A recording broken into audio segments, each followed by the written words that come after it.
Frank Sutton lists 7 actors he dislikes most. Frank Spencer Sutton was born in Clarksville, Tennessee, on October 23, 1923. Sutton was drawn to performance early on. He was a natural entertainer and participated in school and community productions as a child. Love of drama set the stage for his Hollywood and Broadway careers. Sutton wanted to tell stories to audiences worldwide with his talent and passion, despite Clarksville's small-town atmosphere. After serving honorably in World War II, Frank Sutton was dismissed from the U.S. Army as a sergeant, demonstrating his leadership, discipline, and resilience. His military service gave him a strong sense of duty and gave him knowledge that he used in his acting profession, especially when playing severe authority figures. After the military, Sutton pursued his performance passion. He started performing on stage to develop his craft in front of live audiences. He learned timing, character development, and presence from this early work, which would help him succeed in television and cinema. Sutton attended New York City's Columbia University School of General Studies to improve his painting. Despite the problems of balancing education with his burgeoning ambition, he graduated cum laude in 1952 with a drama degree. His academic performance showed his talent, intellectual rigor, and dedication to the profession. Sutton gained credibility as a genuine performer by receiving such a distinction from Columbia, and helped open doors in a talent and perseverance-intensive business. In the 1950s and early 1960s, Sutton slowly expanded his career by appearing in several TV shows. He had modest but noteworthy roles in popular series of the time. He guest starred on Decoy, Naked City, and 87th Precinct. This showed his intensity and drama. He also shined on Route 66, The Fugitive, and Gunsmoke, playing gritty drifters and powerful men. Sutton appeared on the finest program on Earth, The Goldbergs, Target, The Corruptors, Empire, The Twilight Zone, and The Untouchables, proving he could handle suspense, action, and science fiction. Sutton's 1950 to 1955 recurring role in Tom Corbett, Space Cadet, was one of his first major appearances. Cadet Eric Radisson, the Polaris unit's main rival, was his character in this series. His rivalry with the leads provided the show its dramatic atmosphere. Sutton's performance made him a TV staple at the time. This role proved his ability to play a recurrent character and gave him recognition in a popular science fiction show at a time when the genre was growing. He made his mark in 1955 with Marty, an Oscar winner. Actor Sutton played Ralph. His Ernest Borgnine played companion. Marty won 4 Oscars, including Best Picture, and was a Hollywood landmark. Sutton's position, albeit not the lead, allowed him to collaborate with Borgnine and be in a financial and critical success. Sutton returned to film in 1965 with the Cold War-era spy thriller The Satan Bug, a suspenseful drama that highlighted his action suspense skills. Sutton returned to theater in the early 1960s for the Andersonville trial, displaying his versatility as an actor who could switch between stage and cinema. Sutton had mostly played tragic roles during this time, but his breakthrough came in 1964 on The Andy Griffith Show. The episode brought Jim Nabors' Gomer Pyle to the Marine Corps and cast Sutton as Gunnery Sergeant Vince Carter. Drill Teacher Carter was gruff, cynical, and quickly annoyed, frequently annoyed by the clumsy but kind Gomer. This combination between Sutton's high-strung sergeant and Nabors' kind, innocent private was comedy gold, and audiences responded immediately. The popular episode was the pilot for Gomer Pyle, USMC, which Sutton and Nabor featured in for 5 successful seasons from 1964 to 1969. Sutton's Sergeant Carter role immortalized him in American television. He was Gomer's mentor and enemy, alternately exasperated by his antics and loving him. Sergeant Carter was one of the decade's most beloved characters due to Sutton's comedic timing and military authority. Sutton played the gruff but well-meaning sergeant in public service announcements after the show. After Gomer Pyle finished in 1969, Sutton remained famous. Often appears on Jim Nabors' Variety Hour. He reunited with Nabors and Gomer Pyle co-star Ronnie Schill.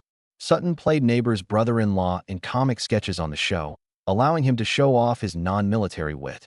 This time put Sutton in the spotlight and showed his versatility in scripted sitcoms and variety shows.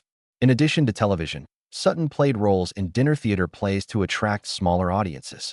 Norman, Is That You? Was one of his memorable roles. He played the father, showing his compassion and humor on stage. In the 1970s, he guest starred on numerous TV shows and worked steadily until his death. Frank Sutton showed that he was a great actor and a versatile entertainer who could command laughter and respect in all these roles. At the end of World War II in 1946, Frank Sutton married Toby M. Ugler, a bright and respected soap opera writer, one of his most important personal decisions. This marriage started a new chapter for Sutton in family life and aided him through his early entertainment industry troubles. Toby was a successful woman. She became known as a bright and innovative serialized drama writer when women were still struggling for their place in television and radio. Her literary brilliance and professional stability provided Sutton a partner who understood creative career ups and downs. She would encourage him while he followed his stage and cinematic dreams. Frank and Toby balanced show business's volatility with love, loyalty, and commitment in their home. Starting immediately after the war, their marriage survived the 1950s, 1960s, and beyond. Friends and colleagues described their union as peaceful and strong, unlike many Hollywood unions that were scandal-ridden or ended by fame. Despite Sutton's burgeoning star as a character actor, they reared their 2 children normally. Their first son, Joe Sutton, became a playwright, demonstrating the Sutton family's artistic heritage. Joe's theater and literature represented his cerebral and artistic upbringing, a household where storytelling, performance, and creative discussion were common. Frank and Toby were proud to see their son continue the family's artistic tradition in his own manner. Amanda Sutton, their daughter, was more private than her brother but continued the family's commitment to strong ideals and personal ties. Amanda was loved by her parents and helped keep the Sutton family warm, even though she never worked in the arts like her father and brother. Frank Sutton's marriage to Toby gave him the emotional support he needed to carry on a difficult career. Sutton used home stability to offset his public image as an actor, especially one who played loud, gruff, and humorous military types. Writer Toby's awareness of character, dialogue, and tale certainly affected Sutton's writing, teaching him to value writing and performing nuance. Their friendship, formed after war and amid Sutton's personal and professional progress, lasted until his death. Frank Sutton, the gravel-voiced actor most known for as Sergeant Vince Carter on Gomer Pyle, USMC, was never silent. Sutton, known for his fiery temper and frank honesty, often discussed the Hollywood machine, the people he clashed with, and the stars he found irritating. Sutton named 7 actors he hated the most in one open talk, each for reasons that exposed his own principles as a performer and mid-century Hollywood's rivalries and egos. Sutton said, "I'll tell you if a man irritates me." His list, presented with Sutton's trademark biting humor and drill sergeant vigor, shocked his contemporaries. Sutton initially named Marlon Brando, whose screen presence contrasted with his frustrating lack of professionalism behind the scenes. Sutton admired Brando's skill, but hated his ways. Sutton said Brando walks on set like God's gift to cinema. But try working with him. You'll encounter a man who considers arriving late and mumbling lines art. For me, it's laziness disguised as genius. Sutton based his career on hard labor, discipline, and respect for the profession, principles he learned in World War II. Brando's erratic manner and dislike of practice were everything Sutton rejected, and he never forgave him for setting a bad example for young performers. Next came James Dean, who annoyed Sutton more than inspired. Dean was a cultural figure, but Sutton thought his notoriety outweighed his work. 3 movies and the kid's famous? Sutton mocked, "Give me a break. I buried wartime friends who never made headlines, and then this guy in a red jacket freaks everyone off." I never believed the hype. Sutton's statements showed his pragmatism and contempt of Hollywood's inclination to worship unstable young stars while ignoring veterans who had sacrificed for years. The third actor Sutton hated was Tony Curtis, whom he accused of putting appearance before acting. Sutton said that Curtis could spend an hour arranging his hair in a mirror, but 5 minutes learning a screenplay was too much. Painting a lovely face on a mannequin doesn't make it an actor. Sutton, who valued discipline and devotion, saw Curtis as Hollywood's shallow side, focusing on charm and appearance rather than substance. Sutton then targeted the man from Uncle star Robert Vaughn. Audiences loved Vaughn, but Sutton found him arrogant and aloof.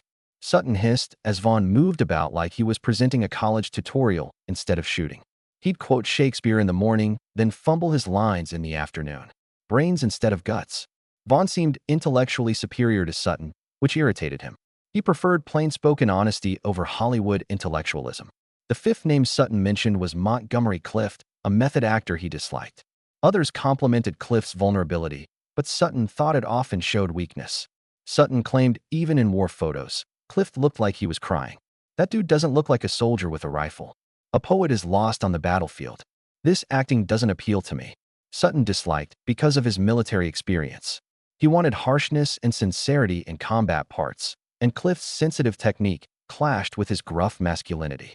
Sixth on Sutton's list was Rock Hudson. He called them wooden and uninspiring. Sutton scowled as Hudson appeared to be a movie star, but was actually reading lines like a school play. Audiences may adore that jawline, but me? I prefer stagehands who know their cues. Sutton believed Hudson was a product of studio marketing rather than talent, demonstrating Hollywood's focus on image over talent. Finally, Sutton directed his sharpest words toward George Peppard, an actor he disliked. He was arrogant, greedy, and hard to work with, said Sutton. Peppard thought he was Clark Gable's second coming, but he brought only a terrible attitude. Sutton raged. He'd insult co-stars, fight directors, and leave set if things didn't go his way. Soldiers fight for their units. Peppard defended his ego. Sutton, who valued teamwork, saw Peppard as everything wrong with Hollywood stardom. After his tirade, Sutton made it obvious that his animosity was based on principle. He hated arrogance, laziness, conceit, and self-importance. I come from theater, service, where hard labor gained respect. Sutton said, if you think the world owes you fame, you're rotten inside. His statements depicted a man reluctant to sacrifice his ideals in a compromise-based industry. Frank Sutton's honesty was bold, unabashed, and memorable, regardless of one's opinion. Sutton died of a heart attack on June 28, 1974, while preparing for love at the Beverly Barn Dinner Playhouse in Shreveport, Louisiana. In Clarksville, Tennessee, his hometown Greenwood Cemetery holds him.